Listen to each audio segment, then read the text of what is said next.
Olá amigos, vamos à nossa videoanálise de fechamento do pregão desta quarta-feira, dia 18 de janeiro. O Ibovespa apresentou aqui uma estabilidade, menos 0,32%, mas com aspecto um pouco mais negativo. Isto primeiramente porque foi lá, oscilou acima da máxima do pregão anterior, não conseguiu se sustentar acima da região ali de resistência em termos de fechamento, aquela região dos 60, por volta de 64.300, que ela se estende dos 64.300 até uma região de 64.767. Aqui nesse topo anterior também é um patamar de resistência que é próximo ali desse patamar que eu acabei de citar, 64.691. Então, temos toda uma região de resistência que faz um fechamento acima, volta a ter um fechamento para baixo, movimentação longa para cima, perda da mínima do pregão de hoje, localizada em 64.062, é uma primeira sinalização para que a gente tenha um movimento, uma correção em relação a toda essa movimentação para cima, ou mesmo uma lateralização aqui do Ibov. Ideal até que ficasse aqui de forma um pouco mais lateral, sem ganhar muita força para baixo, na expectativa de ter um próximo movimento para vir romper essa região aqui. No mini índice, cheguei a recomendar duas operações. Essas duas operações na ponta compradora não foram executadas, visto que o primeiro ponto que eu recomendei era se superasse aqui os 110. Recomendei quando esse candle iniciou aqui, depois desses três candles, gera um movimento para cima. Eu estava de olho ali pelo gráfico de 60 minutos, visto que no gráfico de 60 minutos a gente podia observar que uma movimentação mais travada, mas fez esse candle aqui. Então, dentro desse candle, se gerasse alguma sinalização para cima, justamente que era a máxima dele, 65.110, abriria a expectativa de ter um movimento para cima pelo G60. Então, primeira tentativa foi essa aqui, que não bateu na trave, mas não foi executada, voltou aqui para baixo. Quando esse candle aqui fecha, deixando essa sombra inferior, eu recomendo compra novamente se voltasse a oscilar acima da máxima desse candle, que era 0,55. Não fez isso nesse primeiro candle, que era o candle que eu gostaria que executasse neste candle. Inclusive, eu mandei uma mensagem dentro do canal DV Invest Pro mencionando que deveria executar até as 14 horas. Se não executasse até as 14 horas, cancelaria a entrada. Foi o que aconteceu. Não gerou força nesse candle, optei por não fazer a entrada na ponta compradora. Terminou gerando um movimento razoável ali para cima, travando em cima do patamar de resistência e voltando totalmente aqui para baixo. Então foram duas operações que eu recomendei, mas que não foram executadas, as duas foram canceladas. Depois que o mercado volta aqui para baixo pelo G60, gerando saída de uma primeira sinalização de saída de uma congestão, eu fiquei de olho na possibilidade de venda. Só que a forma de movimentação que aconteceu aqui, não encontrei nenhum patamar, um ponto de entrada para executar uma venda e até pegar um movimento ali para baixo, pelo menos que atendesse aos meus critérios. Depois disso, vamos olhar aqui o mini dólar, indo aqui para o mini dólar, gráfico diário no mini dólar. Dentro do que eu tinha comentado na última videoanálise, a minha expectativa para o pregão de hoje é de ser um pregão de alta. E o mini dólar terminou confirmando com essa alta de 0,56%. Mas o pregão, se a gente olha para o gráfico diário, nossa, confirmou uma movimentação para cima. Mas o pregão de hoje foi extremamente travado. Olha o gráfico de 60 minutos. Da máxima para a mínima, que tinha em torno de 15 pontos. E isso eu estou falando do máximo e mínima, que foi um período curto do pregão que ficou ali batendo nesse patamar. Depois disso ficou com uma oscilação muito mais baixa do que foi esses pontos. Daí no final, a última hora ali, finalzinho que resolveu andar um pouco mais para cima. Na realidade, a última hora não, os últimos 15 minutos do pregão é que resolveu realmente andar aí para cima o mini dólar. Mas vamos aqui então para as recomendações, que foram 3 recomendações executadas na ponta compradora. E todas elas não chegaram a andar como eu gostaria. Então, dentro da expectativa que eu tinha, já abriu com gap de alta. Então, o cenário começou a se confirmar já com a abertura do pregão. Faz um movimento para baixo. A minha primeira tentativa foi aqui nesse ponto, compra na superação da máxima desse candle. Esse candle, esse aqui não conseguem fechar acima dos 32, que foi o ponto de entrada, 3.232. Não consegue fechar acima. Então já deu uma sinalização de fraqueza nesse movimento de subida. Aí quando esse candle aqui faz a superação da máxima desse anterior, quebrando até uma sequência que já depois da entrada de máximas descendentes, faz essa sinalização para cima, eu fiquei na expectativa de poder vir a fechar finalmente acima dos 232. Quando não fecha acima e já estava dando um certo tempo da minha operação, eu optei por encerrar logo após o fechamento deste candle, próximo aqui do patamar que foi o ponto de entrada, gerando aqui uma leve perda de 0,05%, capital total 0,05%. Depois disso, recomendei nova compra na superação da máxima desse candle. Essa operação chega a andar ali em torno de 5 pontos, mas também não consegue se sustentar aqui. Os primeiros dois candles não conseguiram fechar acima do patamar que foi o ponto de entrada, aqui, rompimento aqui desses 34,50. Depois disso, rompe aqui os 36, mas não consegue fechar acima dos 33, dos 36, inclusive vindo para baixo ali de novo na região dos 36 para 35,5. Então, quando vem aqui, fecha aqui nesse ponto, gerando uma grande sombra superior, uma sinalização de perda de força, e depois tenta aqui de novo vir para cima, bate nos 37 e começa a perder força, eu opto por encerrar essa posição com um leve ganho de 0,05%, capital total mais 0,06%, que estava um pouco mais alocado em relação a uma posição um pouco maior em relação à primeira posição. Depois disso, a volatilidade só foi reduzindo cada vez mais. Optei por uma nova possibilidade de compra, visto que o mercado vem aqui para baixo, perde a mínima do dia, e depois volta ali para cima daquela região, que era uma região por volta ali dos 32. Então, que eu já tinha mencionado, 32 não, desculpa, uma região por volta dos 34 para 35.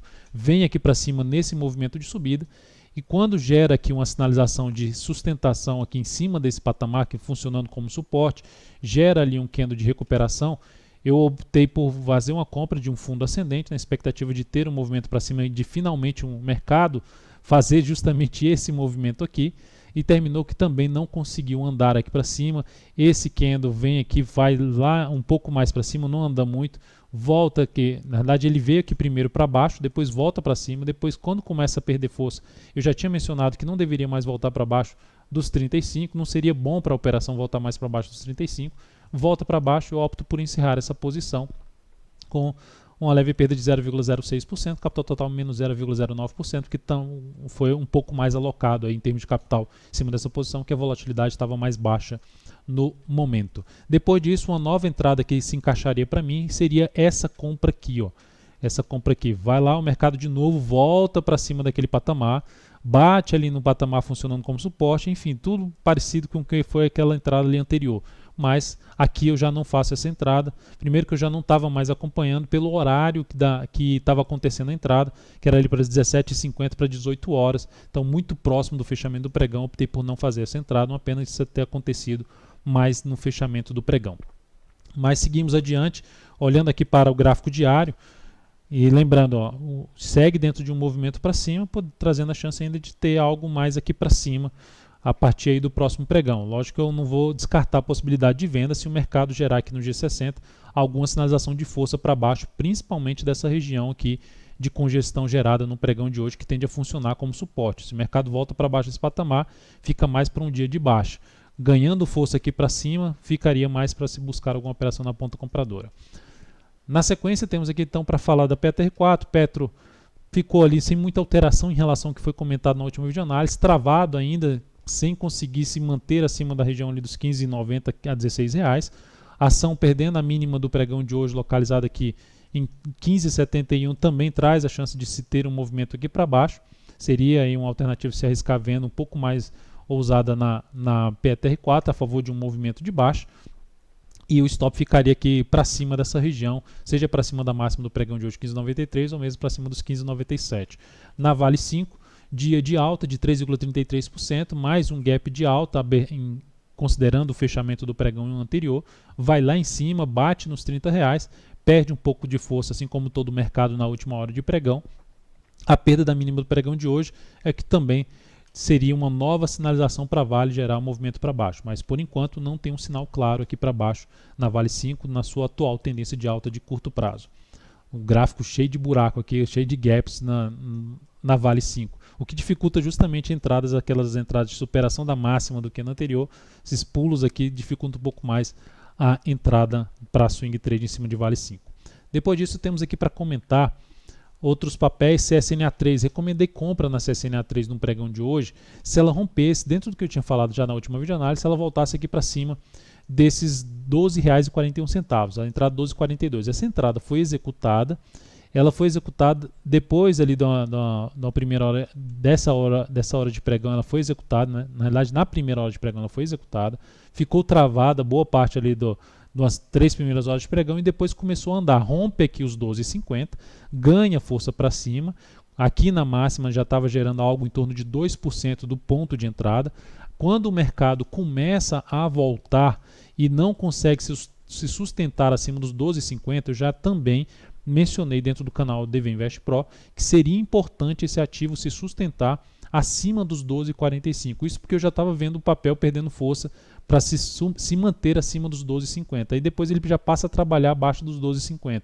Então, na hora que ele vem para perder essa região de 12,45, eu opto por encerrar essa posição na CSNA3, ainda praticamente no 0 a 0, mais 0,16%, capital total mais 0,02%, enfim, uma operação no 0 a 0 na CSNA3. Outro ativo, Detex3. Detex3, encerrei também a posição da Detex3. Por que encerrei a posição da Detex3? O ativo foi lá bater em 7,76, a gente estava aqui na compra em 7,58, ela foi lá bater em 7,76, gerando aqui de 7,58 para 7,76 algo em torno também de uns 2,2%. Olhando para o G60, faz ali o fechamento para cima, depois já volta a fechar para baixo, justamente desse patamar de 7,65. Também mencionei que seria importante o ativo se manter acima de 7,65. Era uma região de 7,65 a 7,63, que era importante o papel se manter acima. Veio aqui para baixo, eu avaliei a possível encerramento quando ela vem aqui para baixo perder a mínima do dia, mas mantive a operação. Depois mantive na expectativa que pudesse fazer isso aqui e gerar fundo para ganhar força para cima. Só que quando esse fundo bate ali na região dos 65 e não consegue se sustentar acima nem dos 60, fica ali brigando com os 64, eu já opto por encerrar essa posição com um ganho de 0,79% na Detex3 e capital total mais 0,07%. O papel aqui terminou com candle que pode trazer aqui uma movimentação para baixo, ou seja, uma correção, algo semelhante a um ABC, desse forte movimento aqui de subida. Então foram essas as operações aí. Teve ainda MYPK3. MYPK3 eu encerrei a posição dentro do que eu já tinha mencionado. Se viesse a perder a mínima do pregão anterior, eu encerraria essa posição aqui na perda dos R$ 13,11. Foi uma operação que foi encerrada com uma perda de 2,17% na operação e o capital total isso representou uma redução de 0,25%. Ainda é um ativo que fica mais no meu radar na ponta compradora, visto que para mim ainda está dentro da configuração de um movimento de alta no gráfico semanal. O movimento foi forte para cima, vai fazendo uma lateralização aqui, uma correção mais no tempo, mas seria interessante ter até mais um pregão aqui para baixo para depois gerar alguma sinalização de subida para fazer essa entrada em cima de uma nova entrada em cima de MYPK3. Então é isso, amigos, muito obrigado por sua valiosa atenção. Lembre-se de dar um like na videoanálise se ela estiver sendo útil para você de alguma forma. Um grande abraço e até o próximo pregão.